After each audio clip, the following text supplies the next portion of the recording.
Dylan's diary. Someone we didn't know tried to pick Dylan up from school today, said his elementary teacher. The guy said he was Dylan's older brother. Dylan doesn't have a brother, I said, alarmed. We thought so too, replied the teacher. I suspected something wasn't right straight away. It was this tall, lanky guy with black hair, looked in his late 30s, maybe even 40. He knew your address, Dylan's full name and birthday and which class he was in. I went inside to check with the principal. When I came back out, the guy was gone. I was silent for a second as I stood facing the teacher outside the school gate. The gate separated the main road and a large playground and basketball court leading into the school. All the other kids and parents had left, and we were the only ones standing outside. "Where's Dylan now?" I asked. "He's waiting for you in the principal's office," she said, gesturing for me to follow as she turned around. I walked across the playground behind her shakily, then through the corridors to the office.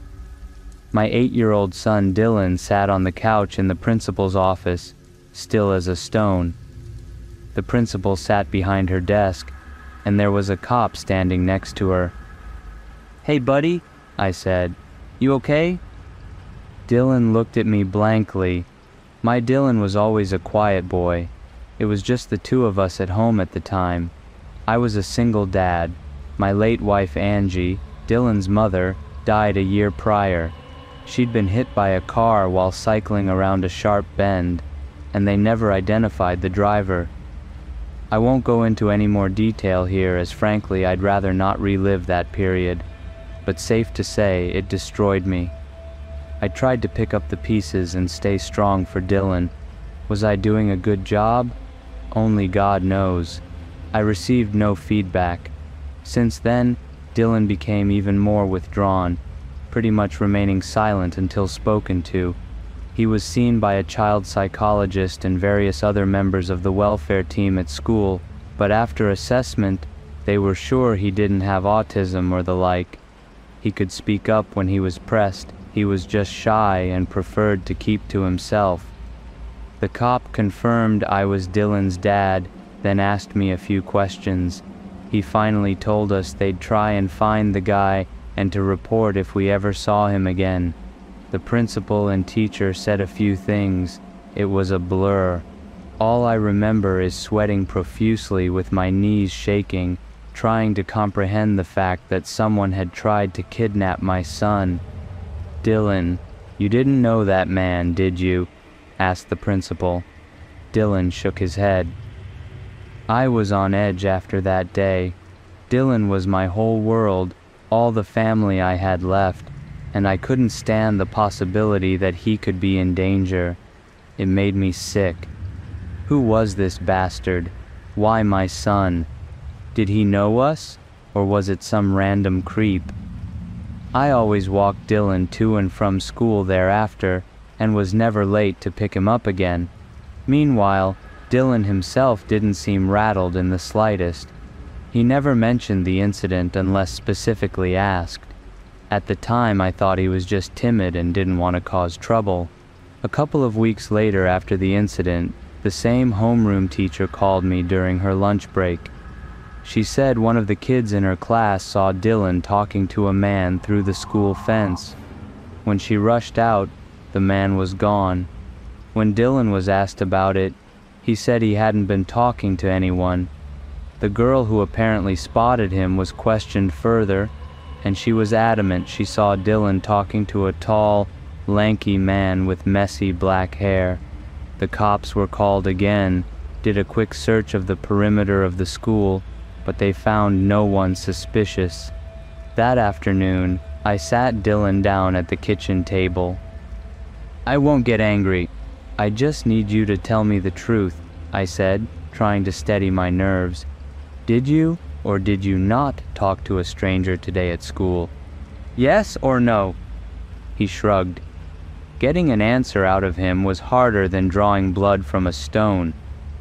"How many times have we told you not to talk to strangers? It's for your own safety. You do understand that, don't you, son?" He nodded. looking slightly afraid.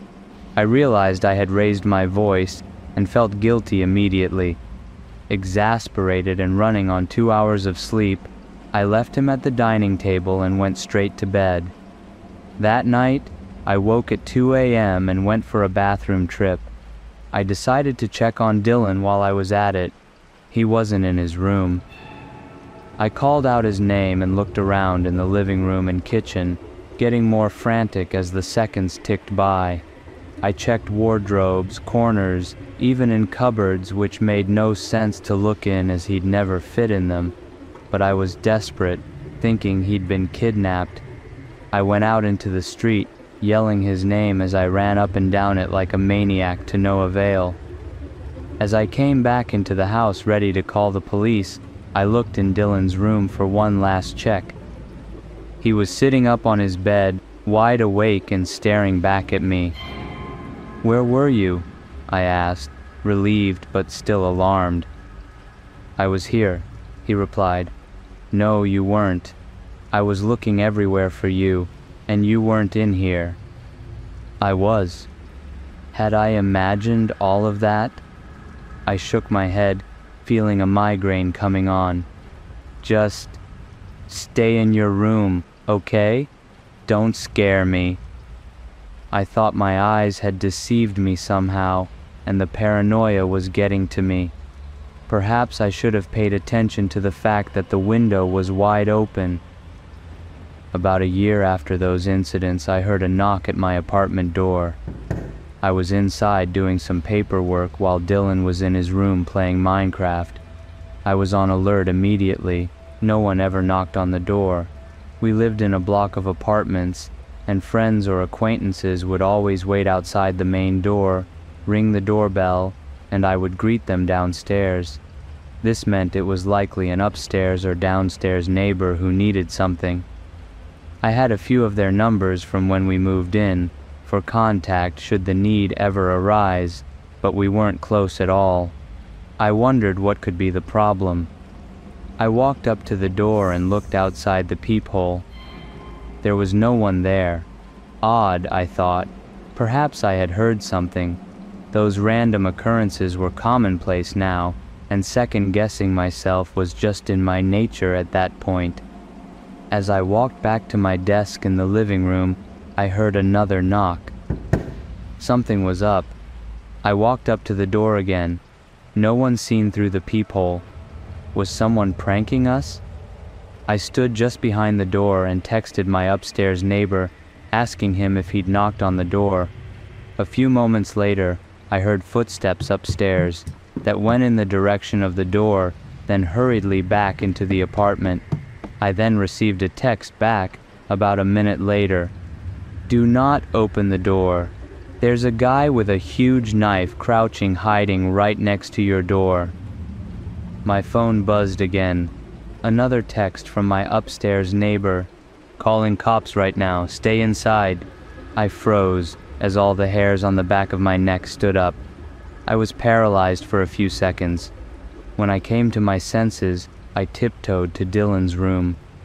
"Stay inside. Keep quiet," I whispered, my eyes bulging, beads of sweat dripping down my forehead. I had never felt my heart beat so fast. Dylan looked up and raised his eyebrows as I shut his door slowly and stood outside it, about to throw up and shit myself at the same time. We were so still that I could make out quiet but frantic talking upstairs, and more rushing footsteps. I read my upstairs neighbor's texts again to make sure my eyes hadn't deceived me. I tiptoed to the kitchen and grabbed one of my own kitchen knives, then returned to the same spot outside Dylan's room, anticipating a crazed psycho busting down the door at any second. I chanted manic prayers for safety on repeat in my head. Not a sound came from inside his room. After what seemed like years, I heard sirens in the distance and my heart rate started to slow a little. My grip on the knife handle loosened. Eventually I heard some shouting, more footsteps and banging that gradually faded in volume. "This is the police," a voice shouted. I looked through the peephole to confirm that it was a cop, then opened the door, knife still in hand. They were very reassuring, and informed us that a tall, lanky man with black hair had just been apprehended and taken into police custody. He had knocked on my door and was waiting for someone inside to open it. He was indeed waiting with a freshly sharpened knife. What was he going to do with it, to the first person who opened that door, which was going to be me? Well, if it isn't obvious, then your guess is as good as mine.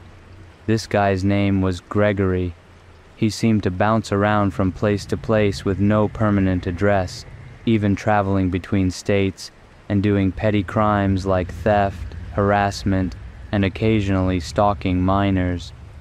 When they did a more thorough search, it turns out he had been involved in at least one gruesome murder in a different state and ended up being given a life sentence for it, along with his accomplices. I wouldn't have wished that terror upon anyone, but these unfortunate things happen. The side effects of the psychological damage I experienced that day have never left me. However, I know people who have been through similar horrors but never lived to tell the tale, so I looked on the bright side and counted myself lucky. Where there are sick freaks, there will be victims. The sicko was in jail, and I thought that was the end of it, but there was a different side to the story that I only uncovered 10 years after the incident. Dylan was due to leave for college, living away from home for the first time. He had grown into a tall kid with a surprising number of friends, still obedient, but relentlessly quiet. While packing his things and clearing out his room, I found a rugged-looking old notebook at the back of his bottom drawer. Dylan's Diary, said the cover. I flicked through it with no intention to pry initially, and saw that he had written and drawn in it extensively with impressively neat handwriting. He had always been a boy of few words, so I was intrigued. I began reading from the first page. Page 1. Cody's house, 11 a.m. He has to give me back my coat. There were a few stick figure drawings. Page 2. I need a book for English class next week. Ask if Amy has one. I turned the pages, and the first few were filled with the same mundane elementary school day-to-day affairs, mixed in with a few doodles. Then I got to page 21. Page 21. Why does my dad talk so much? He won't even let me get an Xbox, and he won't let me sleep over at Cody's house. Talking back is no use. I hate him. I felt a sting, and my heart sank. I remembered that day vividly, and a pang of guilt ran through me. I turned the page. Page 22. Saw Greg today. He says he can help me get rid of Dad. I said he was lying, but he says he's done it before. It was in the news. As my mind connected the dots, I flicked through the previous pages. This was the first mention of Greg I could find. I started to sweat, but continued reading. Page 23. Me and Greg are coming up with a plan. Need Dad gone. But I almost got caught talking to him today. Mrs. Watford, that stupid old mole rat, kept asking me. She took me to the principal's office again. I think Katie saw Greg and snitched. Need to be careful. A few blank pages with a few in between filled with scribbles and admin-type notes to self. Then the narrative continued. Page 41. The word plan was underlined with 2 drawings underneath. The first was of a stick figure kneeling by a door holding what looked like a dagger. This stick figure was smiling. There was another stick figure behind the door, with its hand on the door handle, about to open the door. The second was of the first stick figure stabbing the stick man who had just opened the door, his eyes now 2 crosses. Page 42. Greg came to my house and I showed him my plan. He said it was good and he could do it. We almost got caught by Dad, but I got back in bed just in time. He's gonna get some tools from his house. Close one. Page 43. Greg screwed up. He's in jail now. Why did Dad not open the door when Greg knocked? Everything went wrong. I don't know why. Page 44. I wish my dad would just shut up. I flicked through the rest of the notebook, which was blank. Page 44 was the last entry. I read the entries a few times and pondered what I should do. I never thought Dylan was capable of such heinous intentions. Confused and upset, I acted as if nothing had happened for a few days, but on the day he was due to leave for college, I couldn't hold it in anymore. I brought his duffel bag down and hooked it on his suitcase. He was ready to head to the station, standing outside the door with the suitcase and his backpack. Dylan, when you were younger, did I ever say or do anything that hurt you? You can be honest with me. No, why do you ask? He replied. I held up the diary. He froze for a second, and I saw the color drain from his face. I won't blame you for anything, don't worry. You know I love you very much, son. You were a minor, and you were a victim of a very sick man. Besides, this thing is years old. I just want to know what I did wrong at the time to lead to this, and we can put it behind us. His shocked expression faded, leaving his ever-present blank stare. You didn't do anything wrong. Neither did Mom. I opened my mouth to ask him what he meant by that, but stopped. The corners of his mouth stretched into a wide smile. Our eyes met, and we stood in silence for a few seconds. Dylan, if I were to find another one of these notebooks, I began tactfully, would I see the blueprint of my wife's murder inside? Yeah. He didn't even pause to answer. Then he gripped the handle of his suitcase and walked off down the street. That was 2 years ago now. I never forgave him. Every night I still lie awake thinking whether he was born that way, or it's somehow my fault. We haven't talked since he left that day, and he hasn't come back home. He's never tried to contact me, and I haven't likewise. It looks like he's doing well in college from his Facebook posts. He seems to have a lot of friends, so I assume he got his own place or stays with one of them. I wonder if any of them will ever find out who he really is. Wouldn't blame them if they never do.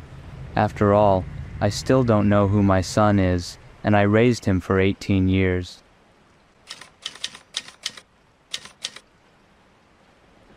My brother went missing 30 years ago. I just found him in my basement. When someone you love just disappears, it messes with your entire life. For me, it was my 13-year-old brother David. I loved my older brother so much. We were living in a small farm town in the Pennsylvania countryside. At that time, we were living in one of the oldest houses in town. Our house was built sometime in the late 1700s. On the night he went missing, I remember my parents weren't home that night for whatever reason, but back in the 80s, it was considered okay to leave your kids home alone. Me and my brother were both sitting on the floor in the living room, listening to the radio broadcast. My brother asked me to fill him a glass of Hawaiian punch. After I went to the kitchen and poured him a glass, he had completely vanished from the living room. I remember that exact moment as clear as day. I thought he was playing a trick on me. I played along, but when I searched every room in that damn house, not a hair was out of place. He couldn't have gone outside because I was by the front door the whole time, and the windows were sealed shut since by the previous owner. The basement door in the living room was wide open, the only place he could have gone. When I left to fill up his drink, it was shut. I was horrified of the basement as a kid because there's no electricity down there, and it literally looked like a dungeon. I yelled his name from the top of the stairs countless times, but he never answered. Even though I was 11, that basement still scared me. I remember that night, sobbing uncontrollably. And when my parents finally pulled into the driveway the next morning, I was still in tears when I told them about David. Mom and Dad checked the whole house. I then told Dad about how the basement door was wide open, and when he walked down into the basement, I remember sitting on the couch next to the basement door, hoping my dad would walk back up with David, but when Dad walked up those stairs, his face had gone completely pale. In his hands were my brother's clothes from the night before. I can't describe how horrified I was. He dropped them onto the ground and walked upstairs to where Mom was. I then got on the ground and crawled toward the clothes, exactly what my brother was wearing before he disappeared. I sorted through them. Everything he wore that night, shirt, pants, underwear, socks, everything stripped from him. I could hear my parents' voices from upstairs. My mother then came sprinting down the stairs and got on the phone with the police. My dad ran outside and into the field. When the police finally arrived, the entire police team thought he must have gone outside and got lost in the nearby forest, but I knew for a fact he was in that house. The police officers spent weeks searching the woods and fields near our house. The police checked the basement, but said there was nothing. They closed the case about a half a year later. The entire town assumed it was a kidnapping. I knew it was something to do with that basement, but I could never get myself to go down there. After his disappearance, life continued for our family. We turned David's bedroom into a guest bedroom. I hated how my parents did that. It felt like they were trying to move on. I was unable to. Losing David was a huge damper over my entire family, something that would hang over our heads our entire lives. Mom's way of coping with the grief was just erasing all memory of him. I hated her guts for that. Every time I looked at that basement door growing up, I could feel something behind it. I remember one day when I was 16, I was putting DVDs away in the living room. I was sitting a few feet away from that door, and I smelled something familiar. The smell was seeping through the cracks of the door. It was what my brother smelt like. I got up and nearly ripped that door off the hinges. I ran downstairs into the darkness. The entire room smelt like David's old bedroom. It was pitch black, but I knew he was in there. I started screaming his name. I screamed his name for hours until Dad finally came down. Dad couldn't smell it. He thought I was insane. I remember I couldn't talk for weeks after that. Nowadays, the 30-year anniversary of David's disappearance is rolling around. I can say it's been 30 long years without him. I'm now living alone an hour or so away from my childhood town. I had to get out of there as soon as possible. When I turned 18, I started looking toward apartments in town, and by my 20th birthday, I was out the door. My parents continued to live in that house. My mom developed stage 3 breast cancer about 3 years ago and was forced into a group home closer to the hospital. My father was given the option to move with her and sell the home, but he decided to stay there and continue farming. My mother and father had a tough relationship ever since I left the house, so Dad didn't mind the quiet. Later on, my dad fell off his tractor and broke his knee, and is now unable to walk without a cane. He then moved in with Mom, then sold me the land for free, and insisted that I moved back into that house. I wanted nothing to do with that house. I had to pay taxes for that house on top of my own taxes. I then allowed tenants to move in. They were a young couple, late 20s. Of course, my stubborn old man was angry with me for letting a desperate couple live in the vacant house. They've been living in that house for almost a year now, and they called me up last week complaining about a decaying smell coming from the basement. By that time, I had learned to adapt from David's death. I told them I'd check it out the next morning. That was the biggest mistake of my life. I woke up early the next morning and drove to the house. It felt odd driving back there. Those fields, It all felt so familiar. I tried not to think about how scared I was of that basement growing up. Fortunately, my dad finally added electricity down in the basement. I pulled into the driveway. They were both waiting outside for me. They said it smelt like something was rotting down there. I had everything I'd be needing: asbestos masks, medical gloves, eye protection. I worked as an air duct cleaner a few years ago, so I have some background knowledge. I walked into the house and headed for the basement door. I never saw what it actually looked like down there until now. I opened the door and could immediately smell it. Something was rotting in there. I turned on the light switch. Ahead of me was an empty room. It was small, looked to be about 15 by 10 feet big. This basement had been haunting me for all these years. Seeing it with the lights on felt off. The walls were stone, except for one. One of the walls stood out. It was wood instead of stone. The smell was clearly coming from the wood. The wood was rotting. I walked over and I thought the best idea would be just to tear the whole wall down. I started tearing pieces of rotten wood off the walls. Light started to seep into the other side. There was a secret room in the basement. I stopped, and in front of me I saw what looked like human flesh. I couldn't describe how horrified I was. I would rather go to hell than relive that terrible moment. I started smashing that wall with all the force in my body until it finally gave in. The creature in front of me, just the sight of it, made me want to claw my eyes out. It was in a fetal position. The skin wasn't pale, it was white, and it looked like the flesh had been melted to the bones. The fingernails and toenails stretched halfway across the room. The worst part was that it wasn't dead, it was breathing. It was alive. "David," I said in a terrified voice. It slowly lifted its head and looked at me. The face looked completely mutated, but those eyes were my brother's eyes. It tried to speak. It tried with everything in it. That thing was my brother David. I had so many questions. How was he alive? What did he eat? How could he breathe? What the fuck happened? I kept the questions to myself. That was my brother in that basement. This whole time he's been in that fucking basement. I didn't say another word to him. I ran upstairs and out to my car. I opened up my glove box and grabbed my gun.